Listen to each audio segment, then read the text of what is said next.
Super Rugby Power Rankings for round number 15. No, it's 14. Not starting again. For 14, we'll start with team 15, and that is the Sunwolves. Somebody said I could pretty much just leave the Sunwolves on here, but yeah, I'll still put them up for now. They had the bye, so they didn't lose. Other teams around them lost, so perhaps that's a win for the Sunwolves. I'm not sure, but whatever they're doing on this break, let's hope they come out a better team on the other side of it, because it has not been good of late. 14th, I have the Chiefs. They are down 2 spots.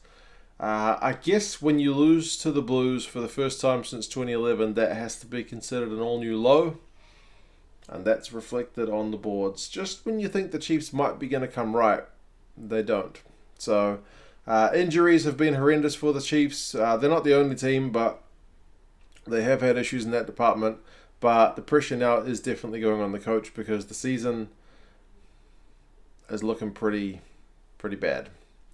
I suppose there's a chance for them if they go on a massive run, get some bonus point wins and other teams don't perform, but it looks pretty hard for the Chiefs from here out. Next, the Waratahs actually up a spot because they've finally had a victory. It hasn't been a decent run for the Waratahs.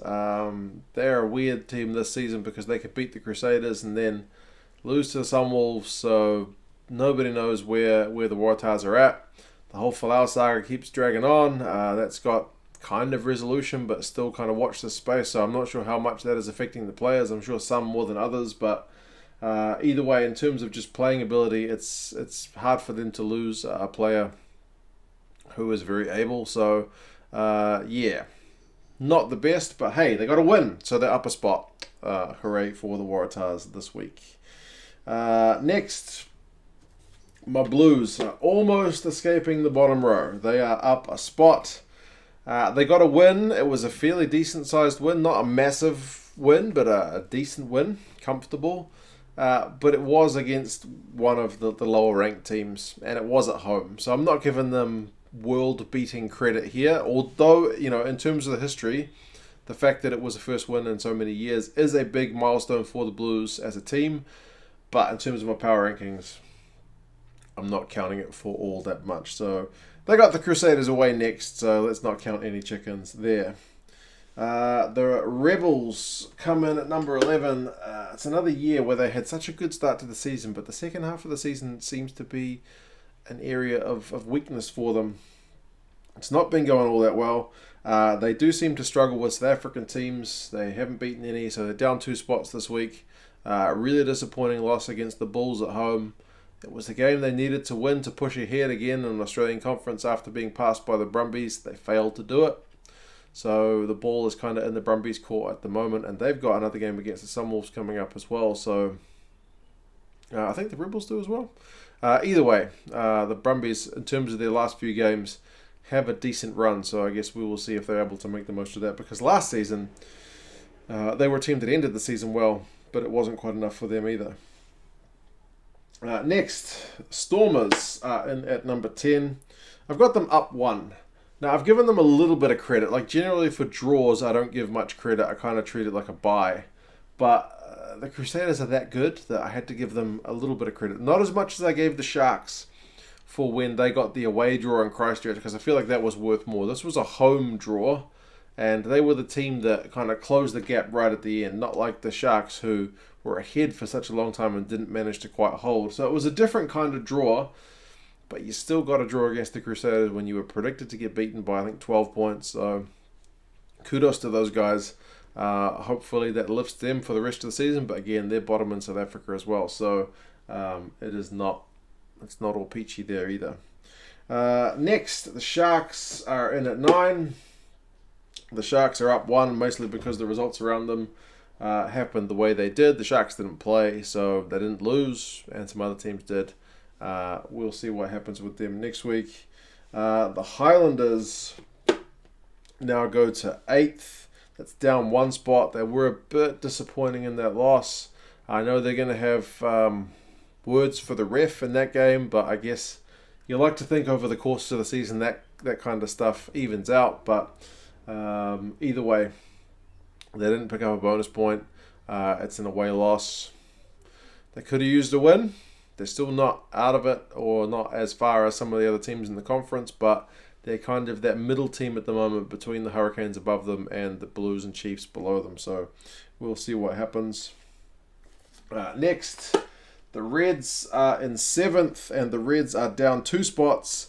That's 2 losses in a row now, one of them at home. So you wonder how far this Reds team can go. It is a young team. They still have potential to make an improvement, but you feel like they still need to get the most out of some of their guys who are leaving at the end of the year before they do go, because some of those guys are going to be hard to replace. Next, Lions are somehow up into 6th. I feel like they're being a bit sneaky on me. They're up only 2 spots, but of their last 5 games, they've had 3 wins, a loss, and a bye. So I guess 3 from the last 4. That's pretty decent, and I guess that's why they're sneaking their way up my board. I still haven't really seen them as a top 6 kind of force, but maybe they are when they've got some of their guys fit, like Quacker Smith being fit seems to make a massive difference. So we'll watch the Lions. They're still not there in their conference. They're still behind the Bulls and the Jaguares. So touching distance, yes. Unstoppable force at the moment, no. Who else have we got in 5th? Speaking of the Bulls, they are here. Now, I dropped them when they had a massive loss at home to the Crusaders, even though it was the Crusaders. That was an unacceptable loss. But their away record, apparently, I hadn't known that, was pretty terrible over the last few years. They hadn't been able to win outside South Africa, and yet here they have gone and done it against the Rebels, one of the better teams in the Australian Conference this year. So I guess that kind of erases that loss. Not fully, but at least partially makes up for it, because if they'd had that loss at Loftus and then gone on a tour where they'd not picked up any points, then it might have been game over. But hey, they've got some points they could have used the week before, so we'll see if they can build on it. But it's certainly a good start to their tour, and another monkey off the back, kind of like the Blues with the Chiefs, getting that win for the Bulls to win away. Definitely good for the boys. The Brumbies are in at 4th. They're down a spot. They're another team who was on the bye, so nothing they did wrong. Just there's one team in particular that got a very good result that drops them down a spot, and that team is the Jaguares, who are up into 3rd. I've got their new logo on the board at last. They deserved it after getting a win in Wellington. Not many people gave them a chance. I think Super Brew had 1% of people pick the Jaguares to get that win. 99% of people picked either a draw or a win to the Hurricanes. So, not many people saw it coming. A few of you guys did, I know, so congratulations to you guys who did. But with their kind of semi-B team, they gave the Highlanders a bit of a hurry-up the week before, and that was on the back of some dodgy reffing as well. So for them to play their strongest team and get a result down in Wellington, although they had no Bo to bear at the Hurricanes, either way, that makes the Jaguares a definite team to watch out for the later stages of the comp. But that being said, they're still not good enough to be number 1 in the South African Conference. They're still same points, but on the log, they are behind the Bulls. Hurricanes are in 2. They had a chance to make up some points. They wouldn't have known it because their game was played before the Crusaders, but if they'd won and the Crusaders had drawn, they would have slightly closed that gap a little bit, but not to be. It turns out the Crusaders' draw was actually even more than what the Hurricanes could manage at home against the Jaguares. So, how much the Bowden Barrett factor was, I'm not sure. I definitely know the forward pack will be getting a talking to, because those Jaguares guys were definitely putting them under the pump during that game.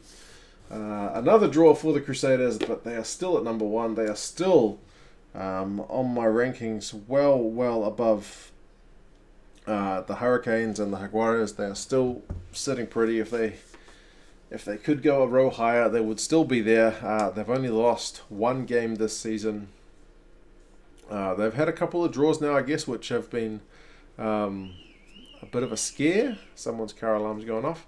But yeah, it still doesn't look like I don't know. It gives that little doubt about them, but for the most part, they still look very, very hard to beat. And I don't know how many weeks they've been number one now. I could go back and check, but either way, it is a lot. What do you guys think about the rankings? Who would you have and which positions?